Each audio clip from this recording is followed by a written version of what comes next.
എല്ലാവർക്കും നിഷായ്ജു ബേക്സിലേക്ക് സ്വാഗതം. ഇന്ന് ഞാനിവിടെ ഉണ്ടാക്കാൻ പോകുന്നത് വളരെ ടേസ്റ്റി ആൻഡ് ഹെൽത്തി ആയിട്ടുള്ള ഒരു കേക്കാണ്. അതുണ്ടാക്കുന്നത് ബനാനയും വാൾനട്ടും വീറ്റ് ഫ്ലവറും കൊണ്ടാണ്. അപ്പോൾ നമുക്കതെങ്ങനെയാണ് ഉണ്ടാക്കുന്നതെന്നൊന്ന് നോക്കിയാലോ. ഞാനതിന് വേണ്ടിയിട്ട് ഇവിടെ 2 നന്നായിട്ട് പഴുത്ത റോബസ്റ്റ പഴമാണ് എടുത്തിരിക്കുന്നത്. നിങ്ങൾക്ക് ഇഷ്ടമുള്ള ഏത് പഴം വെച്ച് വേണമെങ്കിലും ഈ കേക്ക് ഉണ്ടാക്കാം. പക്ഷേ പഴം നന്നായിട്ട് പഴുത്തതായിരിക്കണം എന്ന് മാത്രം.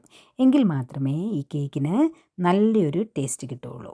അപ്പം ഈ പഴുത്ത പഴം തൊലി കളഞ്ഞ് ഒരു ബൗളിലിട്ട് ഇങ്ങനെ ഒരു ഫോർക്ക് ഉപയോഗിച്ച് മിക്സ് ചെയ്ത് നന്നായിട്ട് ഉടച്ചെടുക്കുക.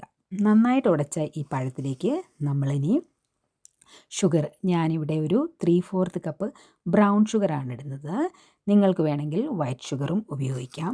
പിന്നെ അതിനുശേഷം അതിലേക്ക് ഒരു 1/4 കപ്പ് ഓയിൽ, റിഫൈൻഡ് ഓയിൽ, ഏത് റിഫൈൻഡ് ഓയിൽ വേണമെങ്കിലും നിങ്ങൾക്ക് ഉപയോഗിക്കാം. പിന്നെ അതിനുശേഷം അതിലേക്ക് ഒരു 1/2 കപ്പ് മിൽക്ക്, എന്നിട്ട് ഇതെല്ലാം നന്നായി കൂട്ടി യോജിപ്പിക്കണം. അതിലേക്ക് 1 ടീസ്പൂൺ വനില എസൻസും കൂടി ഇടണം. എന്നിട്ട് നന്നായിട്ട് മിക്സ് ചെയ്ത് മാറ്റി വെക്കാം. ഇനി നമുക്ക് ഡ്രൈ ഇൻഗ്രീഡിയൻസ് എല്ലാം ഒന്ന് അരിച്ചെടുക്കാം. അതിനായിട്ട് ഞാനിവിടെ 1 കപ്പ് വീറ്റ് ഫ്ലവർ എടുത്തിട്ടുണ്ട്. അതിലേക്ക് 1 ടീസ്പൂൺ ബേക്കിംഗ് പൗഡർ, പിന്നെ 1 ടീസ്പൂൺ ബേക്കിംഗ് സോഡ, പിന്നെ 1/4 ടീസ്പൂൺ സോൾട്ട്, പിന്നെ അതിലേക്ക് 1 ടീസ്പൂൺ സിനമൺ പൗഡർ. ഇതെല്ലാം കൂടെ നന്നായിട്ട് മിക്സ് ചെയ്ത് നമുക്ക് നന്നായിട്ട് അരിച്ചെടുത്ത് മാറ്റി വെക്കാം. പിന്നെ അതിലേക്ക് നമുക്ക് റോസ്റ്റഡ് ആയിട്ടുള്ള വാൾനട്ട്, ഞാനിവിടെ 1 കപ്പ് എടുത്തിട്ടുണ്ട്. അതിൻ്റെ ഒരു 1/4 ഭാഗം ഈ പൊടിയിലേക്കിട്ട് മിക്സ് ചെയ്ത് യോജിപ്പിച്ച് വെക്കാം. ഇനി എന്നിട്ട് നമുക്ക് ഈ ഡ്രൈ ഇൻഗ്രീഡിയൻസ് വെറ്റ് ഇൻഗ്രീഡിയൻസിലേക്ക് ചേർത്ത് മിക്സ് ചെയ്ത് കട്ട് ആൻഡ് ഫോൾഡ് ചെയ്തെടുക്കാം. ഞാനിതിനെ ഒരു 3 ബാച്ചായിട്ടാണ് ഇട്ട് മിക്സ് ചെയ്തെടുക്കുന്നത്. എല്ലാം കൂടി ഒരുമിച്ച് ഇട്ടാൽ കട്ട കെട്ടിപ്പോവും ഭയങ്കരമായിട്ട്. അതുകൊണ്ട് ഒരു ചെറിയ ചെറിയ പോർഷൻസ് ആയിട്ടിട്ട് പതുക്കെ മിക്സ് ചെയ്ത് കട്ട് ആൻഡ് ഫോൾഡ് ചെയ്ത് ഈ പരുവത്തിൽ ഇങ്ങനെ നമ്മൾ കട്ട് ആൻഡ് ഫോൾഡ് ചെയ്ത് മിക്സ് ചെയ്തെടുക്കണം.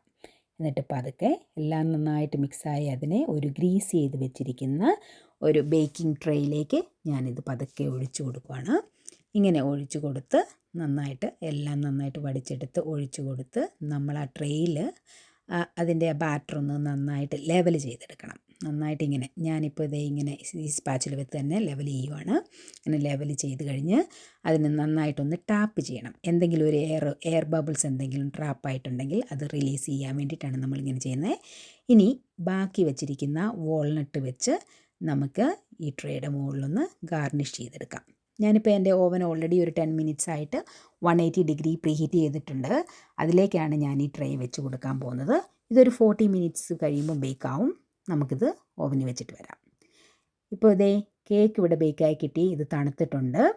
നമുക്കൊന്ന് ഇതിനെ ഡീമോൾഡ് ചെയ്ത് ഒന്ന് കട്ട് ചെയ്ത് നോക്കാം.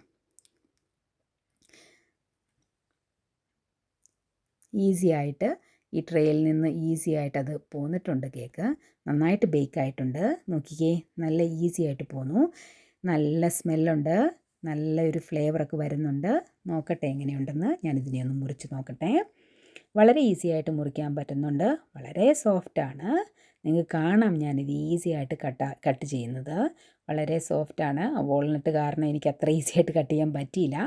വാൾനട്ട് ഇടയിലുണ്ടായിരുന്നതുകൊണ്ട്. നോക്കിയേ, കേക്ക് എന്ത് സോഫ്റ്റായിട്ട് ഇവിടെ കിട്ടിയിരിക്കുന്നതെന്ന്. ഇത് കണ്ടോ? നിങ്ങൾക്ക് കണ്ടോ? നിങ്ങളിത് ചെയ്ത് നോക്കണം. ഞാൻ ട്രൈ ചെയ്ത് നോക്കട്ടെ. വാവ്, വെരി യാമി. നല്ല ടേസ്റ്റ് ഉണ്ട്. നിങ്ങളെല്ലാവരും ട്രൈ ചെയ്ത് നോക്കണം. വളരെ ഈസി ആയിട്ട് ഇത് ഉണ്ടാക്കാൻ പറ്റും. നിങ്ങളുടെ അഭിപ്രായങ്ങൾ അറിയിക്കണം. എൻ്റെ ഈ റെസിപ്പി ഇഷ്ടമായാൽ നിങ്ങൾ ഈ ചാനലൊന്ന് സബ്സ്ക്രൈബ് ചെയ്ത് എന്നെ സപ്പോർട്ട് ചെയ്യണം. പിന്നെ അതിൻ്റെ സൈഡിലുള്ള ആ ബെൽ ബട്ടണും കൂടി ഒന്ന് പ്രസ് ചെയ്താൽ ഞാനിടുന്ന എല്ലാ വീഡിയോകളും നിങ്ങൾക്ക് കിട്ടും, നോട്ടിഫിക്കേഷൻ കിട്ടും. അപ്പോൾ താങ്ക്